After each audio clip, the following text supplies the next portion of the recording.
بسم الله الرحمن الرحیم. السلام علیکم. ویلکم ټو ہوم بایولوجي کلاس 7 ساينس د سرکاري سکولونو په دې کې یو ټاپک ته ماډرن پیریاډک ټیبل او زموږ سره دا چپټر چې دی چپټر نمبر 5 دی سټرکچر اف ان اټم. ماډرن پیریاډک ټیبل دا زموږ سره سره ماډرن پیریاډک ټیبل مطلب دا دی چې کله مونږه د ټوټل ایلیمنټس خبره کوو زموږ سره چې په دنیا کې سونه ایلیمنټس چې دي هغه موجود دي د هغه ایلیمنټ چې کوم نمونه دي بیا د هغه کوم سیمبل چې دي هغه مونږه یعنی ساينټیسټ چې دي هغه په یو ټیبل کې چې دي ارینج کړی دي. نو نن سبا دور کې یعنی د ټول نه چې کم لیټیسټ پیریاډک ټیبل او کم کې چې د ایلیمنټس مکمل معلومات دي یعنی دا د اټامک نمبر دی د ماس نمبر دی دا پکې میټل دی دا نان میټل دی دا پکې ګیس دی لیکوډ دی وغیرہ نو دا ټول معلومات کم چې په لیټیسټ پیریاډک ټیبل کې ورکلي ناغې د باره مونږه ماډرن پیریاډک ټیبل دا نوم چې استعمالو. نو په دې ماډرن پیریاډک ټیبل کې اهمي خبرې چې دی هغه څه دي یو څو خبرې تاسو کلاس 7 ساينس په بوک کې راغستې دي غوږ ته کېږي. دوی به اولنۍ خبر دا کړله چې د ارینجمنت خبرې کړله یعنی کوم ایلیمنټس چې دي هغه په دې ټیبل کې څنګه ارینج شوي دي. لکه تاسو پیریاډک ټیبل ته چې دی تاسو وګورئ هغه د هایدروجن نجلې شورو دی او دغه شان مخکې تللی. نو د هایدروجن ولې مخکې ایښی دی ځکه چې انکریزینګ نمبر اف پروټان یعنی د دې خبرې مطلب دا دی چې د کم ایلیمنټ سره یو پروټان دی نه هغه په دې پیریاډک ټیبل کې د ټولو نه اول ایښی دی. بیا پسې چې د چا سره دوه پروټان دي نه هغه ایلیمنټ یې په دې اولني پسې ایښی دی. بیا چې د چا سره درې دي نه هغه ورپسې ایښی دی. نو د دې ارینجمنټ چې شوی دی نه هغه د څه په بنیاد باندې شوی دی هغه د پروټان په بیس باندې شوی دی چې د چا سره څونه پروټان دي نه هغه دغه شان په اسینډینګ آرډر کې چې دی ایښي دي. مطلب اول چا سره یو دی نه هغه په اول کې دی چا سره دوه دي نه هغه دوه پروټان دي نه هغه په دویم نمبر باندې کې دی. نو دا خبره یاد ساتئ چې ماډرن پیریاډ ټیبل کې د ایلیمنٹ ارینجمنټ چې دی هغه د څه په بیس باندې دی د پروټان په بیس باندې دی.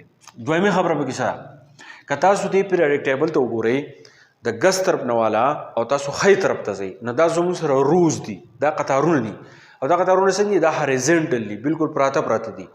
نو دا کم هاریزنټل روز چې تاسو یې د ګس طرف ته شروع کوي او خی طرف ته تاسو ځئ نو دې روز دپاره مونږه پیریاډ ټیبل کې یو خاص ټکی استعمالو چې هغې ته ویلی کېږي پیریډس. نو دا ټکی چې دی دا مه هېروئ. ټیک شو. اوس د دې پیریډ په باره کې دا خبره کړله چې وچ شوز نمبر آف شل. د دې خبرې مطلب دا دی که فرض کا مونږه پیریاډ ټیبل کې اولنی پیریډ ته وګورو نو د اولنی پیریډ مطلب دا دی چې په دې اولنی پیریډ کې څونه ایلیمنټس دي نو د سره به یو شلي یا مونږ وایو چې د سره به یو اربیټي. که فرض کا دویمه پیریډ دی نو په دې دویمه پیریډ کې چې څونه ایلیمنټس دي نو په دې دویمه پیریډ کې چې کوم ایلیمنټ دي د سره به دوه شل دي. که درېمه پیریډ وي نو په درېمه پیریډ کې چې څونه ایلیمنټس دي نو د سره به چې دی درې شلز دي. نو نمبر اف شلز د ایلیمنټس لپاره چې هغه مونږ معلومو نو هغه به مونږ د پیریډ نه معلومو. که اولنی پیریډ دی نو یو شل دویم پیریډ دی نو د سره به دوه شل. ټیک شو. پته کې چې څونه ایلیمنټس چې دی هغه پراته وي. بله پکې دا خبره ده چې ټوټل 7 پیریډ زموږ سره ټوټل پیریډ څو دي هغه 7 دي. د ایم سی کیوز لپاره دا خبره د شارټ کوېشن لپاره چې دی دا یاد ساتئ.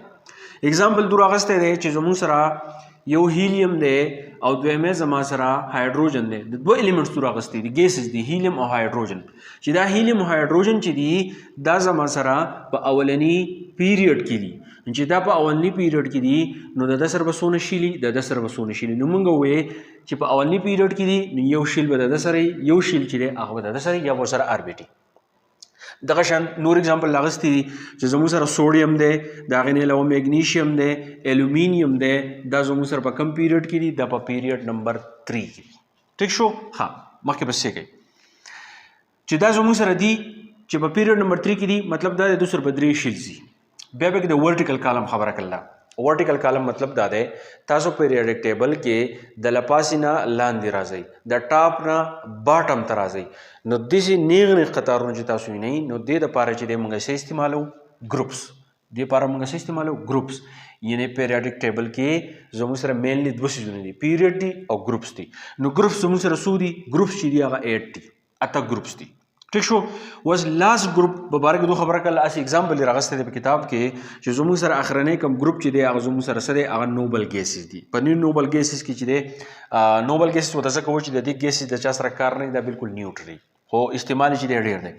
اوس دا د میلټینګ پوینټ به د دوه خصوصیاتو خبره کړله چې د میلټینګ پوینټ او بویلینګ پوینټ چې دی هغه ډیر زیات کم دی. نو دا شان په دې چپټر کې چې موږ مخکې ځو نو تقریبا د ډیرو ګروپونو د ډیرو پیریډ په باره کې چې د تفصیل ویل خو دلته کې دا لږ خصوصیات چې دي دا راغستې دي.